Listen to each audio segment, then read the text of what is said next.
বিচারের দাবিতে এই মিছিল চলছে।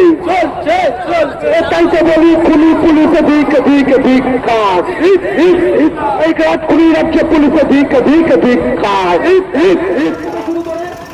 আনিসকে তারা ছাদ থেকে ফেলে হত্যা করলো, শিকারী বলে আদিবাসী সমাজের ছেলেকে আবগারি দপ্তর তুলে নিয়ে গিয়েছিল। 3 দিন পরে তল্লাশ চলছে, সে পুলিশ কর্তারা তার সাথে অপকর্ম করলো, অন্যায় করলো তাদেরকে। এর প্রশাসনের একটা অংশ মুখ্যমন্ত্রী বাঁচানোর জন্য কেন তৎপর হয়ে উঠছে, এর জবাব আগামী দিনে দিতে হবে।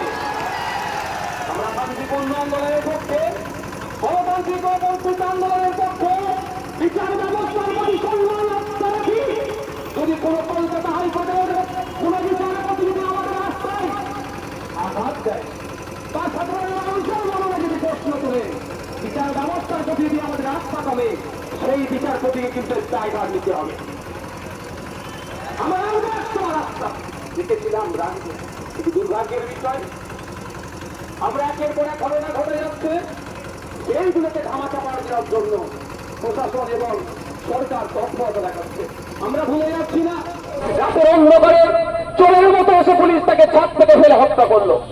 সারা বাংলায় যখন উত্তল চেয়ে নিয়ে বাংলার মুখ্যমন্ত্রী বলেছিল এসআইটি গঠন করে দিচ্ছি, 15 দিনের মধ্যে সবকিছু হয়ে যাবে, কিন্তু দুর্ভাগ্যের বিষয় 15 দিন অতিবাহিত হলো, 1 বছর অতিবাহিত হলো, এখনো আনিস বিচার পেল না।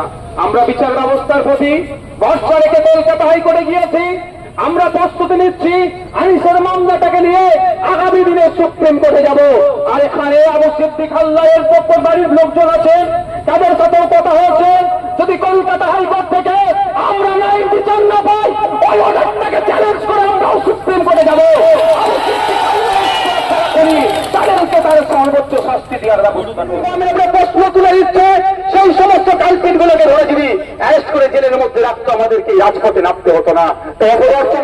যে লয়ার গুলোকে দাঁড় করানোর দরকার, তার পরিবর্তে আমি পার্টি শব্দটাকে উদ্যোগ করে নিচ্ছি, আমি তার পরিবর্তে তুলনামূলক সিনিয়র ও অ্যাডভোকেটদেরকে না দিয়ে একটা লেভেলের দিচ্ছে, যাতে রকমভাবে ওই মামলাটা সুপ্রিম কোর্ট থেকে এখানে যারা জিতে চায় জিতে যেতে পারে, কিন্তু হতে দেওয়া যাবে না।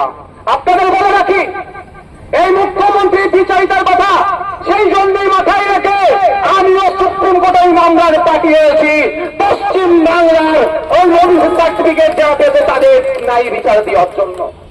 বন্ধুগণ, শুধু যে বিষয়ে এসেছেন আপনারা আজকে, সেই বিষয়ে বলেছে, আমি শুধু দুটো জিনিস অ্যাড করতে চাই। আজকে 22 বছরের তরতাজা ছেলে প্রসেন মন্ডল, তার সে নাকি চুরি করেছে, এই অপরাধে তাকে পিটিয়ে হত্যা করা হলো। আচ্ছা বলুন, যদি কেউ চুরিও করে নাই, অন্যায় করেছে নিশ্চিত হবে, তার জন্য প্রশাসন আছে, আইন আছে, বিচার ব্যবস্থা আছে, কিন্তু আমাদের প্রসেন মন্ডলকে পিটিয়ে হত্যা করলো, এই সাহসটা পাচ্ছে কোথায়?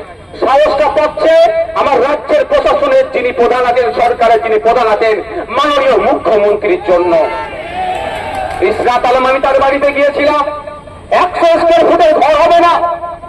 আপনি অবাক হয়ে যাবেন যদি ওর বাড়িতে গিয়ে থাকেন, ভিডিও দেখে থাকেন। 100 স্কয়ার ফুটের খুব বেশি হলে ঘর হবে, সেখানে দুটো সন্তান, একটা ক্লাস 5-এ পড়ে, একটা ক্লাস 1 না 2-তে পড়ে, পরিবারকে নিয়ে থাকে। কারো চোরের অপরাধে হত্যা করা হলো, তাকে পিটিয়ে মেরে দেওয়া হলো। একের পর এক রাজ্যতে গণপিটুনি বেড়ে যাচ্ছে, কিন্তু অপদার্থ সরকারের কোন শব্দ খরচ করছে না।